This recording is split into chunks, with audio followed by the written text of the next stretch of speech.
Nampigia asante mwe wote mlikuwa kunipokea hapa. Na mimi wote mliniambia, nilikamata sauti, mnaniita nisiogope. Mtoto wa Mwemba ukupake kitu.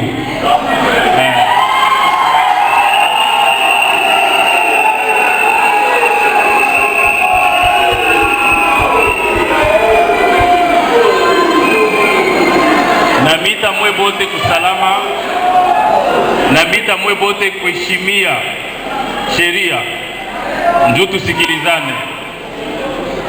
Siku ya mipeke niko kandida gouverneur wa Tanganyika, na tike yetu iko kompoze ya mimi na mama Christine Lukuka, ye pale mpokee na ye s'il vous plaît.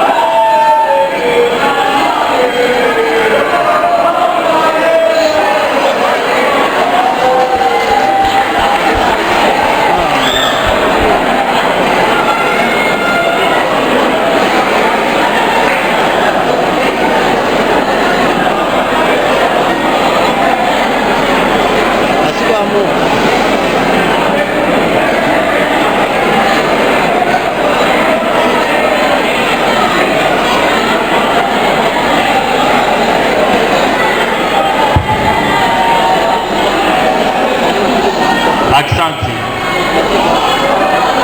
Kanuni inalomba wa kandida député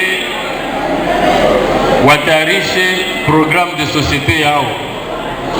Na mimi yangu nilitayarisha, nilichapa. Kanuni nasema ile sheria, ile projet de société ya kupresenter mkifransa. Jobana naomba munibali, diskuri yangu yote ya leo itakuwa mkifransa parce que kwa adressé kwa membre ya bureau na assemblée provinciale muzima, na vile vile na bilomba tuikale kimya, njo heshima sheria na njo nguvu ya Tanganyika yetu. Asante.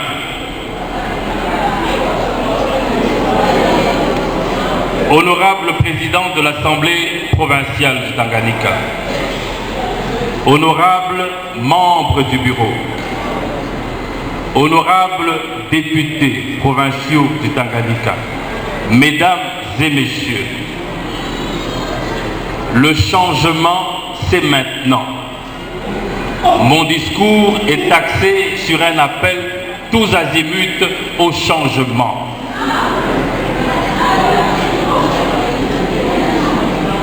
Nous sommes ici réunis,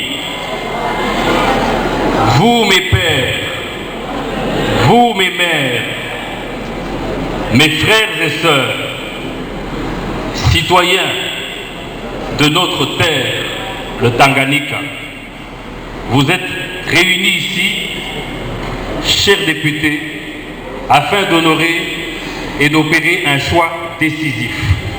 Un choix décisif sur l'avenir de nos enfants. Ces enfants, comme nous, ont droit à une vie digne et prospère dans cette belle province du Tanganyika, une des régions de notre beau pays, la République démocratique du Congo.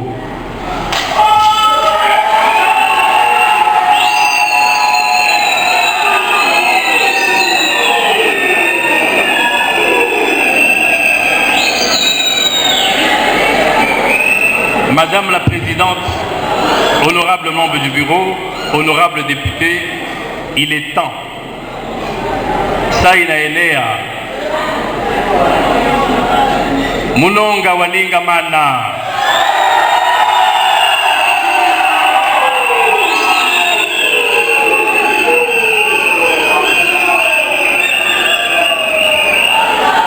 Kiaba kibabwana.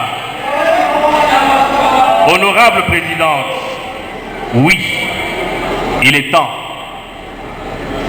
Il est temps de faire le choix de la paix.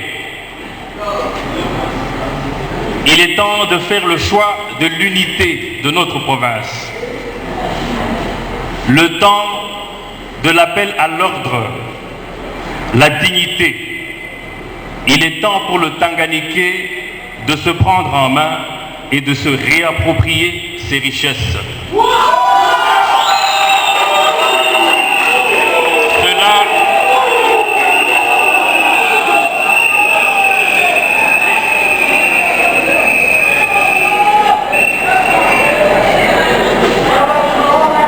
Et cela est possible. Moi, Fanon Beyangombe, votre serviteur, fils de Kayenge,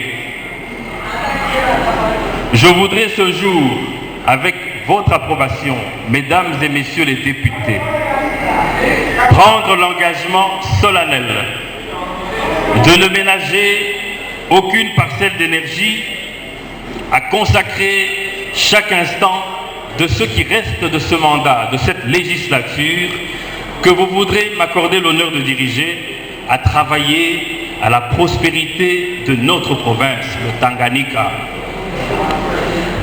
Honorables députés, je ne peux me lancer dans mon propos sans saluer cette auguste assemblée que vous composez.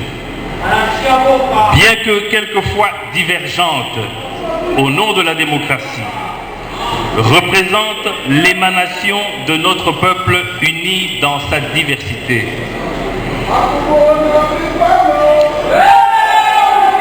Je voudrais également rendre mes hommages les plus déférents au président de la République, son Excellence Monsieur Félix Antoine Tshisekedi Tshilombo, dont la vision clairvoyante crée une émulation pour un changement de mentalité et particulièrement pour l'avènement d'un nouveau souffle, d'un leadership jeune.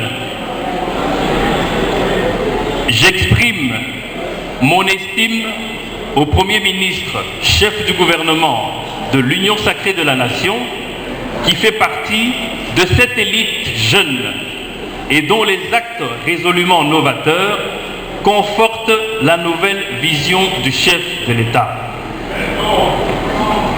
Je dis mon amour inconditionnel pour cette province, pour les Tanganiquais et pour les Tanganiquaises, pour lesquels je m'engage à me vouer corps et âme pour leur bien-être.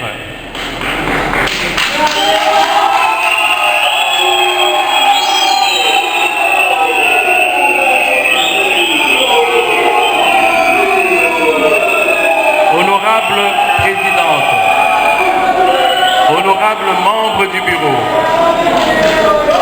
honorables députés provinciaux, mesdames et messieurs distingués invités en vos titres et qualités, oui, moi aussi j'ai une vision pour cette province que je souhaite réaliser avec seulement votre concours.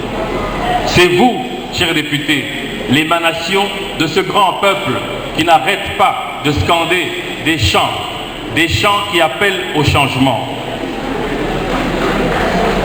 J'ambitionne de vivre dans une province où les Tanganiquais travailleront ensemble, main dans la main, afin de faire naître un joyau de la RDC, un centre touristique, un modèle de développement et de par sa position stratégique en Afrique, un carrefour d'échanges commerciaux devant inéluctablement donner au Tanganyika sa place dans l'échiquier économique national.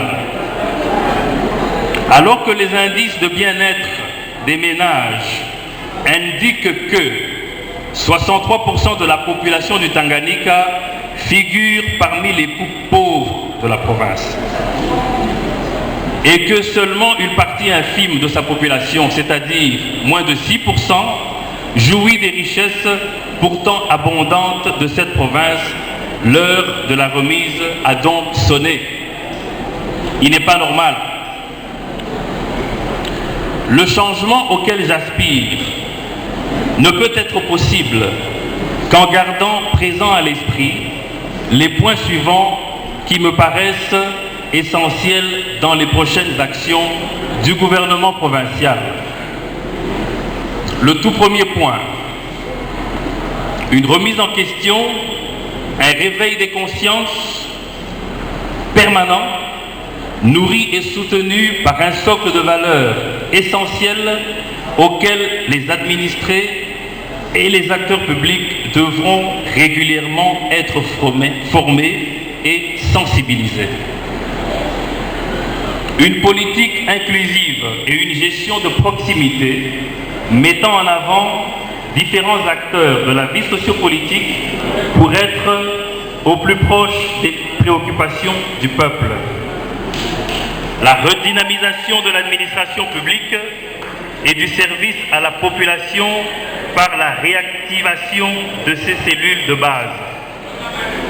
Quarto, une gestion qui assure l'ouverture au monde, tout en favorisant le développement local.